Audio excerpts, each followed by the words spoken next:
وہ نیکی کا راستہ دکھانا، یہ بہت اچھا عمل ہوتا ہے۔ نبی کریم صلی اللہ علیہ وسلم نے فرمایا، نیکی کی رہنمائی کرنے والا نیکی کرنے والے کی مثل ہے۔ یعنی جب آپ کسی کو نیکی کی طرف رہنمائی کرتے ہیں تو یہ ایسا ہی ہے جیسے آپ نے خود اس نیکی کو کیا۔ اگر آپ کسی کو ترغیب دے کے نمازی بنا دیتے ہیں، وہ نماز پڑھے گا تو آپ ایسا جیسے آپ نے نماز پڑھی۔ نبی ایک بزرگ تھے، انہوں نے کہا کہ میں روزانہ 25 نمازوں کا ثواب پاتا ہوں۔ کسی نے کہا حضور نمازیں تو 5 ہیں۔ فرمایا ہاں 5 اپنی پڑھتا ہوں اور 4 کو میں نے نمازی بنا دیا ہے، تو 20 وہ اور 5 یہ 25 نمازوں کا۔ اسی طریقے سے اگر آپ کسی کو روزے کی ترغیب دیتے ہیں، وہ روزہ رکھ لیتا ہے، آپ کو ثواب ملے گا۔ کوئی اچھا وظیفہ آپ کسی کو بتا دیتے ہیں، جب تک وظیفے میں مشغول رہے گا، گناہ سے محفوظ رہے گا، ذکر الہی کرے گا، آپ کو ثواب ملے گا، اور ایسا جیسے آپ پہ ذکر کر رہے ہیں۔ اسی طرح کسی کوئی حج نہیں کرتا، آپ نے ترغیب دی، اس نے حج جا کے کر لیا، آپ کو پورے حج کا ثواب ملے گا۔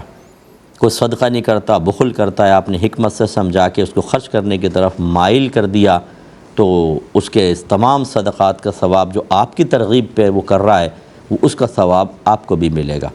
اسی طرح کوئی گناہ کر رہا ہے اور آپ نے بڑے پیارے انداز سے اس کو اس گناہ کی نفرت ڈالی، گناہ سے دور کر دیا، اب وہ جب تک اس گناہ سے بچتا رہے گا، آپ کو پورا گناہ سے بچنے کا ثواب ملے گا۔ اس لیے کوشش کرنی چاہیے کہ نیکی کا حکم کریں اور کسی کو اچھے راستے کی رہنمائی کریں۔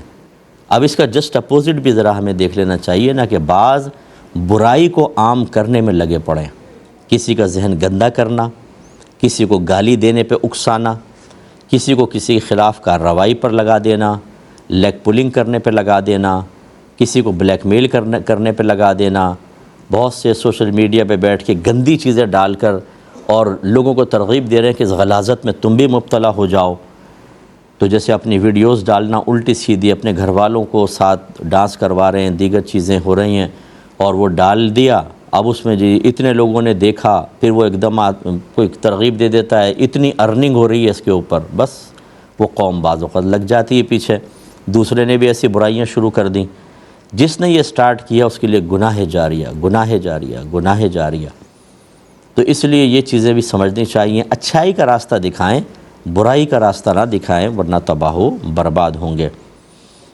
اس کے بعد نیکی کا حکم دینا، لوگوں کے درمیان صلح کرانا، اسی طرح خیرات، صدقہ و خیرات کرنا، یہ سب بھی احادیث کریمہ میں اور آیات وغیرہ میں آئے ہیں۔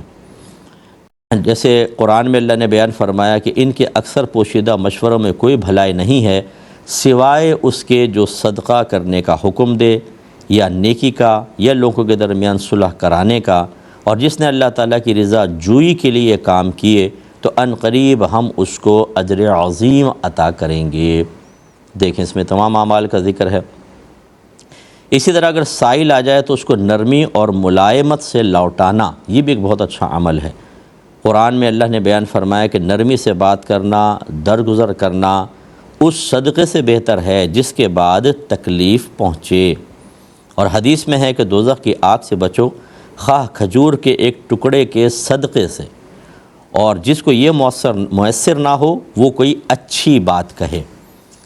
اب اس میں بھی ایک ذرا بات سمجھ لیں کہ سائل کو ڈانٹنا جھڑکنا اچھی بات نہیں، نرمی سے کہنا چاہیے، لیکن یہ وہ سائل ہے کہ جو زمانے رسول کے سائل تھے۔ سائل مینز مانگنے والا، سوال کرنے والا، وہ لوگ صرف ضرورت کے وقت مانگتے تھے، واقعی حقیقی ضرورت مند آتا تھا۔ اسی لیے نبی کریم صلی اللہ علیہ وسلم نے جب یہ وعید بیان فرما دی تو بعید ہے کہ کوئی شخص اس وعید کو سن کر بھی ہاتھ پھیلائے گا۔ یعنی اس زمانے کی بات کر رہا ہوں کہ نبی کریم نے فرمایا کہ جو بغیر ضرورت کے کسی کے سامنے دست سوال دراز کرے وہ بروز قیامت اس حال میں آئے گا کہ اس کے چہرے پر گوشت نہیں ہوگا۔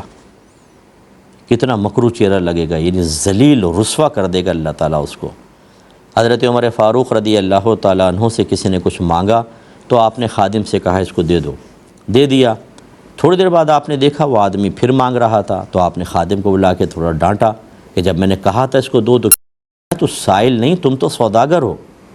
اس سے معلوم یہ ہوا کہ جو واقعی آپ کے جیسے خاندان میں کوئی آ کے کوئی چیز طلب کر لیتا ہے، مانگنے کی عادت نہیں ہے، کبھی آ کے مانگ لیا، کوئی محلے والا آ جاتا ہے، کبھی دوست مدد مانگ لیتا ہے، نہیں کرنی نرمی سے سمجھا دے، یار میں معذرت چاہتا ہوں، میرے خود حالات ایسے ہیں، ورنہ میں ضرور آپ کی مدد کر دیتا، مجھے معاف کر دیجیے گا۔ ایک یہ انداز بھی ہے، اور ایک ہے کہ تم منگتے آگے مانگنے کے لیے، دفع ہو جاؤ یہاں سے، دیکھتے رہے کہ حالات کیسے ہیں، ہاتھ پھیلانے کے آگے آپ نے 2 منٹ میں اس کو ذلیل کر دیا، اس کی عزت اتار کے ہاتھ پہ رکھ دی، یہ منع ہے۔ تو یہ جو پیشہ ور قسم کے فقیر ہوتے ہیں، ان کے لیے نرمی اور یہ نہیں، بہرحال میں نہیں کہہ رہا ہوں کہ آپ ان کو ماریں یا گالیاں بکیں، یہ نہیں ہے، لیکن ان کی حوصلہ افزائی بھی نہ کریں۔ پیشہ ور فقیروں کی بات کر رہا ہوں جو فٹ پاتھ خرید کر بیٹھے ہوئے ہیں، اور جو اپنے آنے والی نسلوں کو بھی صرف بھیک کے لیے تیار کر رہے ہیں۔ ماں بیٹھی ہوئی اور اتنا سا بچہ ساتھ میں کھیل رہا ہے، سخت دھوپ میں گرمی بیٹھے ہوئے ہیں، تاکہ بچہ شروع سے دھوپ کا عادی بنے اور وہ ماں باپ کو مانگتا دیکھ کر ساری زندگی مانگ کر گزارا کرے۔ وہ مانگتے ہیں، کھاتے ہیں اور زندگی گزارنے، کام کاج کے لیے تیار نہیں ہوتے۔ ان عورتوں کو کہہ کر دیکھیں آؤ ہمارے گھر کے اندر آ کے آپ کام کر لو، ہم پیسہ دے دیں گے۔ نو بابا، پوچھیں کتنا دو گے؟ آپ اگر فرض کر لیں تیر مار کے بولیں 10,000، بولیں گے 1 لاکھ تو مہینے کا میں یہاں کما لیتی ہوں۔ ان لوگوں کو دینے کا حکم ہے، جو رک رک کے گاڑیاں روک کے ہاتھ نکال کر دیتے ہیں نا، یہ آپ گناہ کر رہے ہوتے ہیں، بروز قیامت آپ ہی گرفت ہوگی۔ اور آپ اگر کہیں میں تو اللہ کے لیے دے رہا ہوں، تو اللہ کے لیے حرام کام کرنا کہاں سے جائز ہو گیا؟ ان کو دینا گناہ، وہ اللہ کے لیے گناہ کر رہے ہیں آپ۔ یہ تو ایسا ہی ہے جیسے آپ کسی کو ٹی پستول کسی گینگسٹر کو لے کر دے دیں اور کہے کہ بھائی جو مرضی چاہ کر قتل کر، موبائل چھین، موٹر سائیکل چھین، کاریں چھین، لیکن میں نے تو اللہ کے لیے دیا ہے تمہیں۔ تو یہ آپ کے صرف اللہ کے لیے دینے کی وجہ سے وہ سارے عمل اس کے اچھے ہو جائیں گے؟ یہ گناہ کر رہے ہیں، ان کو ہرگز نہیں دینا چاہیے۔ ایسے سائل کو اگر آپ اس وجہ سے تھوڑا سا ڈانٹتے ہیں، جھڑکتے ہیں کہ اس کی حوصلہ شکنی ہو اور یہ اچھے راستے کی طرف آ جائے، ٹھیک ہے، ویسے تو یہ جھڑک کے یہ تو عادی ہوتے ہیں کہ اور کریں گے، لیکن بہرحال اس کی ممانعت نہیں ہے۔ جو میں نے دوسرے پہلے والے سائلین جو ضرورت مند ہے، سفید پوش قسم کے ہیں، عادتاً نہیں مانگتے ہیں، ان کو بالکل جھڑکے نہیں، ان کو نرمی سے بات کریں۔ وَأَمَّا السَّائِلَ فَلَا تَنْهَرْ، اللہ تعالیٰ اپنے حبیب سے فرماتا ہے حبیب، اور بہرحال سائل تو آپ اس کو ڈانٹیے مت، لیکن وہی زمانہ سرکار کا سائل تھا، وہ آج کا نہیں ہے۔ اگلا جو ہے وہ بیان کیا کہ مسلمان کوئی درخت لگائے یا کھیت تیار کرے جس سے انسان اور پرندے کھائیں، یہ بھی ایک بہترین عمل ہے۔ نبی کریم صلی اللہ علیہ وسلم نے فرمایا جو مسلمان کوئی پودا لگاتا ہے یا کوئی کھیت تیار کرتا ہے جس سے کوئی انسان یا پرندہ یا جانور کھاتا ہے تو وہ اس کے لیے صدقہ ہو جاتا ہے۔ تو ہمارے بھائی بہن جنہوں نے جامن کے درخت لگائے ہوتے ہیں گھروں کے اندر، امرود کے درخت ہوتے ہیں بعض اوقات، اور تو وہ گر جاتے ہیں، جامن لوگ اٹھا لیتے ہیں، توڑنے والوں کو تو منع کرنا چاہیے، وہ پتھر ماریں وہ گھر میں آ کے گریں گے، لیکن انسان یا جانور اگر کھا رہے ہیں اور آپ کو کوئی پرابلم نہیں ہے، آپ نے تجارت کے لیے نہیں لگایا، جیسے کھیتوں میں لگا ہوتا ہے بہرحال وہ تو بیچنے کے لیے ہوتا ہے، وہ تو چوری کر رہے ہیں، پھر اس کے منع۔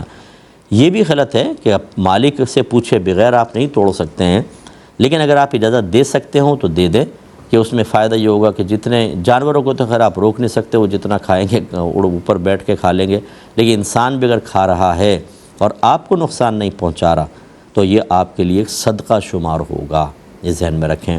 تو اسی لیے تھوڑا بہت اپنے جو آپ کی جو فصل ہوتی ہے اس میں سے غریبوں کو بھی دے دینا چاہیے۔ کوئی اس قسم کا درخت کہ آپ نے پھل اتار لیا، اب وہ تھوڑا بہت لگا رہ جاتا ہے، چلو یار تم لوگ لے لو، تو یہ آپ کے لیے ایک صدقہ شمار ہوگا۔